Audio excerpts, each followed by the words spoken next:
Será que nós sabemos a quem nós temos delegado autoridade? Será que nós sabemos se os nossos discípulos estão ou não preparados para receber a autoridade das nossas mãos? Será que nós sabemos quem nós estamos colocando para liderar algum departamento da nossa igreja, organização, empresa, família, enfim? Será que nós temos ideia se os nossos discípulos estão se saindo bem ou mal no exercício da função que estamos colocando eles para desempenhar? Ou será que realmente nós estamos equivocados ao colocar alguns deles para exercer autoridade e liderança compartilhada conosco? Eu gostaria de compartilhar com você um ensinamento da palavra de Deus que está no segundo livro de Reis, a partir do capítulo 5. Todos nós conhecemos a história do homem chamado Geazi, ou por alguns Geazi. Eu prefiro Geazi, é uma forma mais simples de falar. Geazi foi um homem que teve uma oportunidade única na sua vida. A oportunidade de ser liderado nada mais, nada menos do que por um dos maiores profetas que Israel já teve ao longo de sua história, que foi Eliseu. E para quem não sabe, Eliseu foi o sucessor de Elias. Então, só aí você já consegue ter uma dimensão do tamanho que Eliseu tinha e de quão importante era para um jovem estar ao lado de uma pessoa desse calibre, desse nível, desse naipe. Todos os jovens de sua época, eu tenho certeza que gostariam de ter a oportunidade que Geazi estava tendo de estar ao lado de Eliseu e de aprender com ele. Só que nós podemos aproveitar as oportunidades e muitas vezes não sabemos aproveitá-la. Aqui eu gostaria de falar para as pessoas que querem ser discípulos, para as pessoas que querem um dia liderar alguma coisa, para as pessoas que sonham, almejam, desejam, querem, buscam, trabalham, se preparam para liderar alguma coisa ao longo de sua vida.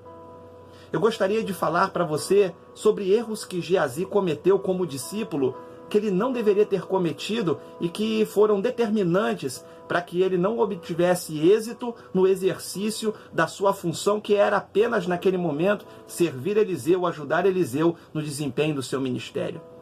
Eu gostaria de começar falando que Geazi, ele teve uma oportunidade importantíssima de carreira ao lado de Eliseu.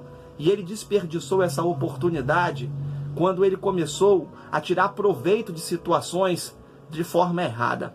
Por exemplo, nós todos conhecemos a história do capitão Naamã, do general Naamã, chefe do exército, um homem poderoso, um homem cheio de autoridade, um homem que tinha um exército inteiro debaixo de sua liderança, mas Naamã foi acometido de lepra e todos nós conhecemos a história.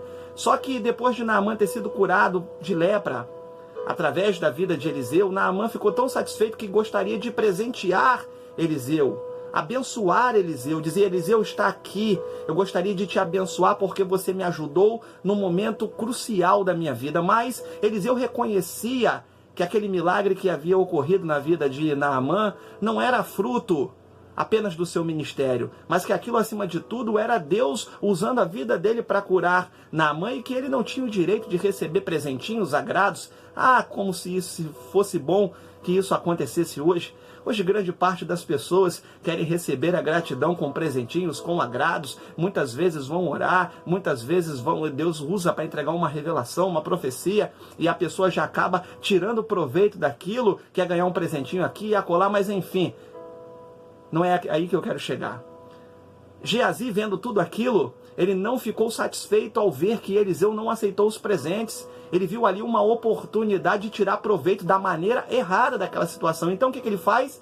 Depois de Eliseu se retirar, no meio do caminho ele toma uma decisão e volta e vai até Naamã e diz que Eliseu resolveu receber aqueles presentes para abençoar a vida de uma outra pessoa. Enfim, acompanhe lá no capítulo 5 de 2 Reis, que você vai entender um pouco mais da história adiante. E todos nós ficamos abismados com uma atitude daquela, porque um discípulo que se preze não pode tirar proveito da maneira errada do ministério do seu líder. Ele estava comprometendo, expondo negativamente o ministério de Eliseu, estava colocando o ministério de Eliseu em xeque com aquela atitude. Perceba que muitas vezes, quando nós estamos sendo liderados por outra pessoa, quando nós temos uma atitude que não condiz com a atitude que nós estamos recebendo do nosso líder, a liderança dele é colocada em xeque por causa das nossas atitudes. Nós podemos comprometer um trabalho inteiro com as nossas atitudes, com a maneira que nós tratamos determinadas situações. Eu gostaria de chamar a sua atenção, você que quer liderar alguma coisa algum dia, é preciso que você respeite o nome do seu líder, é preciso que você respeite a história do seu líder, é preciso que você não passe por cima das ordens que ele delegou, é preciso que você atenda ao chamado do seu líder, é preciso que você esteja à disposição, mesmo que não seja do seu querer e da sua vontade, para respeitar e atender as necessidades dele no momento que ele precisar. Segundo, como discípulo de Eliseu, Geazi, ele não poderia ter cometido o que ele cometeu. Ele usa o nome do seu líder da maneira indevida. Isso está em 2 Reis, capítulo 5, versículo 22. Perceba que Eliseu não autorizou que Geazi voltasse até lá para pedir nada a Naamã.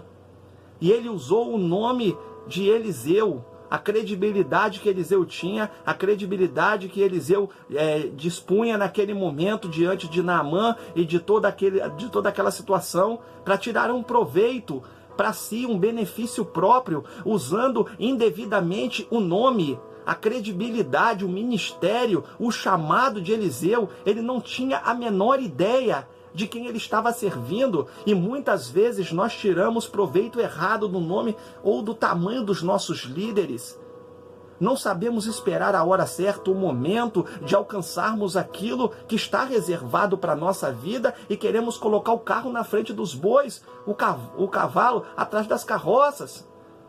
Muitas vezes tomamos atitudes de maneira precipitada, vendo apenas os ganhos, os lucros, os benefícios que aquela atitude vai nos trazer, e nos esquecemos que existe o nome de um líder acima de nós, dos nossos superiores, a quem nós temos que honrar.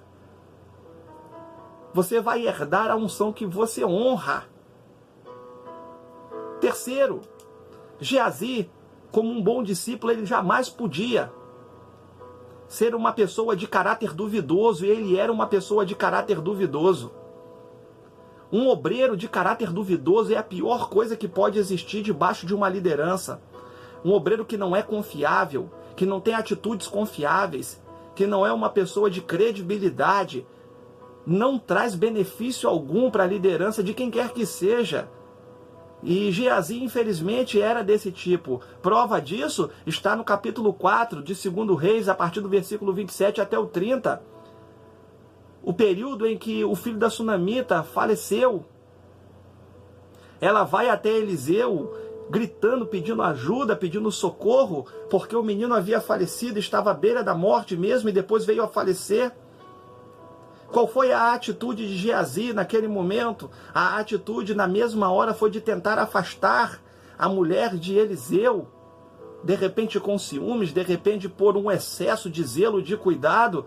Não teve sensibilidade para saber entender o momento que aquela mulher estava vivenciando. Um discípulo é necessário que tenha sensibilidade para entender o momento, a situação, a causa, as circunstâncias do que envolve o momento.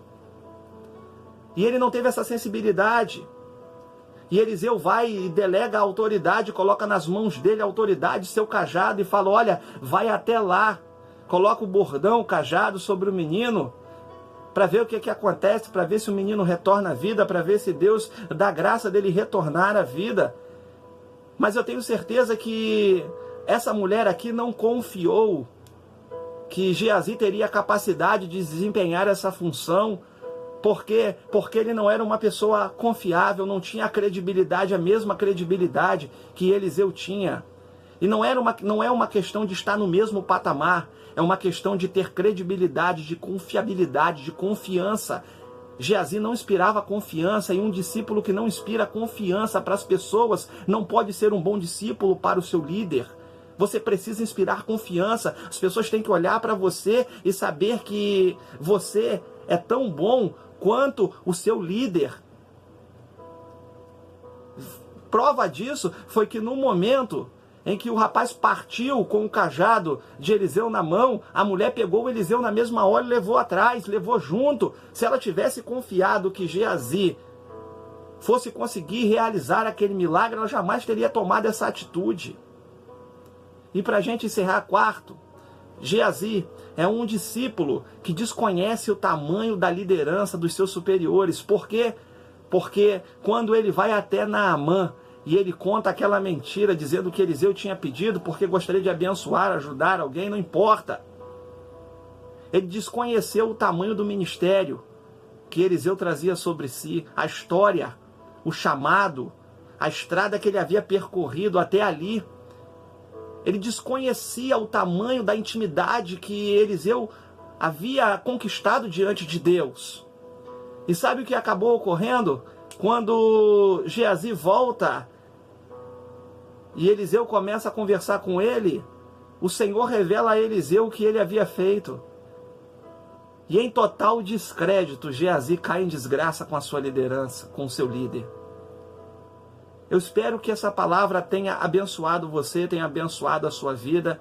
Eu espero que você, como discípulo, que um dia se tornará um grande líder, não cometa esses erros, né? Não tire proveito de situações erradas, não use o nome do seu líder para que ele caia em descrédito. Tome cuidado, seja uma pessoa confiável, de credibilidade, para que as pessoas não venham agir negativamente com aquele que liderou sobre você. E em quarto, não desconheça o tamanho da autoridade que está no seu líder. Não desconheça o tamanho do poder que Deus delegou a ele. Se ele está ali, é porque Deus colocou ele para abençoar a sua vida. Deus abençoe você, Deus abençoe sua vida. Se você gostou desse vídeo, compartilhe ele nas suas redes sociais, com seus amigos, seus colegas, seus companheiros de trabalho, seus colegas de igreja, irmãos, enfim. Se você gostou, se você quiser deixar uma sugestão, alguma crítica, você pode deixar, somos um canal democrático. Aqui embaixo nós temos uma palavrinha inscrever-se no nosso YouTube, no nosso canal. Se você desejar se inscrever, se inscreva, acione o sininho para você receber as nossas atualizações. Espero que essa palavra tenha abençoado você. Deus abençoe você, Deus abençoe sua vida.